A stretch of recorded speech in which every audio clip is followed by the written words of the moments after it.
Okay, so how did you go? Here are the solutions to the exercises from Chapter 9. Okay, so here's my solution to the first of those two questions about the usage message. And this script is actually called usage message, and it is available, of course, on the CD in the Chapter 9 folder. So here's the little function itself.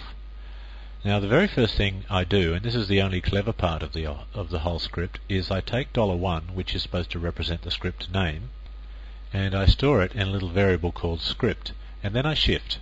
I skip over that, so now, after I've shifted, $*, represents all the other parameters, however many there happen to be. There may be none, or there may be 20, it doesn't really matter.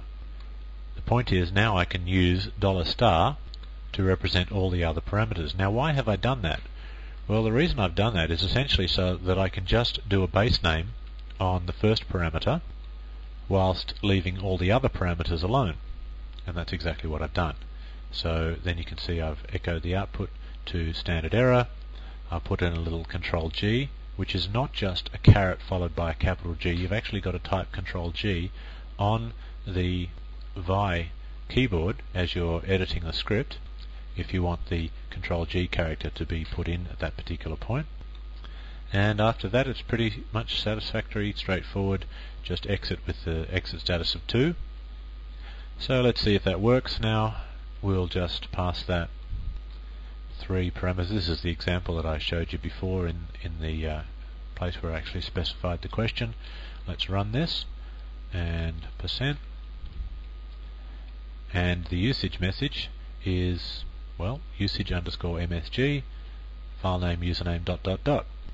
And I actually heard a little bing there, a little bell, which you probably didn't hear, but I did hear it.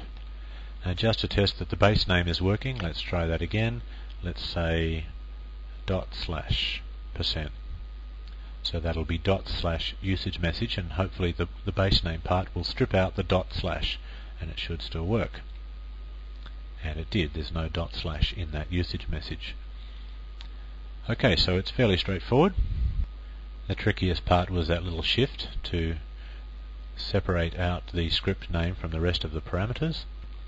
Let's now have a look at the course project. So let's have a look at the changes here. The first change is the actual addition of the usage message, and there it is, fully commented. So that's simple enough. And now I'll scroll down a bit and find the actual start of the main code, which is here. Now, here is where we do the test of the command line parameters. Did we get exactly one parameter? Does $# equal 1? Now, if that is false, then it will run usage $0 file name. So the very first thing I'm going to do is actually test that. I'll run it as follows, and this time I'll specify no parameters on the command line just to see if that works. And yep, there we go, there's the usage message, just as you would hope. And I would also hopefully get that usage message if I specified 2 parameters on the command line. And again, I do. So, if we got to the next line, then we actually must have supplied a file name on the command line. So let's store that away. I'm going to store that in the variable called fname, and I will really not need to refer to $1 anymore for the rest of the script. So let's see if it actually exists. I'll use the -f to check whether A, it exists, and B, it's a regular file. So first, if it does not exist, we'll echo out a message to that effect, and then we'll ask them if they can create it, and we'll handily use that yes/no function that we used earlier. And if they say yes, then we'll create it, and we also need to check that that succeeded. So now the file should exist and it should be writable. And if it's not, then we need to put out a message to that effect saying we couldn't create the file and exit the program, and otherwise we're okay. But there's still a couple of other cases to check, like they might have said no, they don't want to create it, so we'll go in here and we'll just exit. It's not an error, it's just they've chosen not to proceed.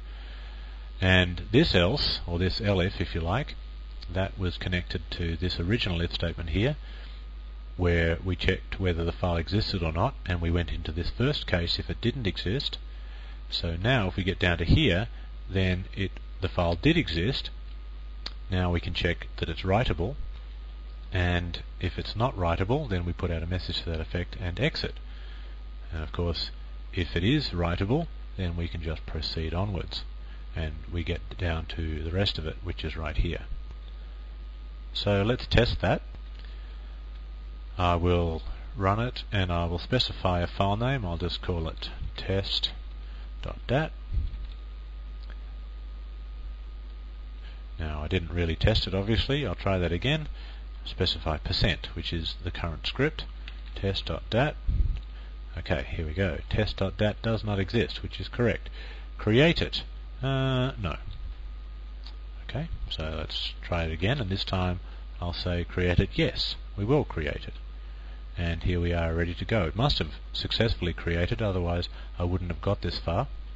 So let's create a record, and we'll just specify some rubbish in here.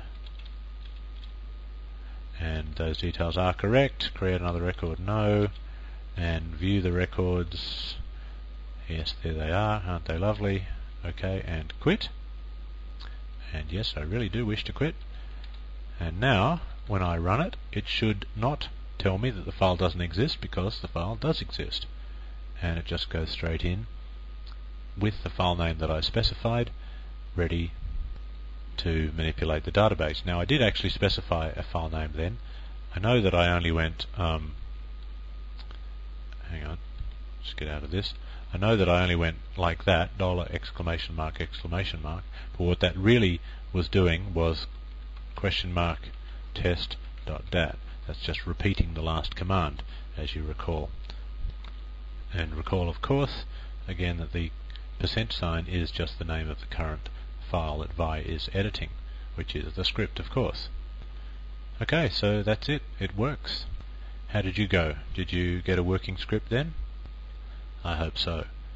Okay, we've only got one chapter left in the whole course, and then we're done. Let's move on.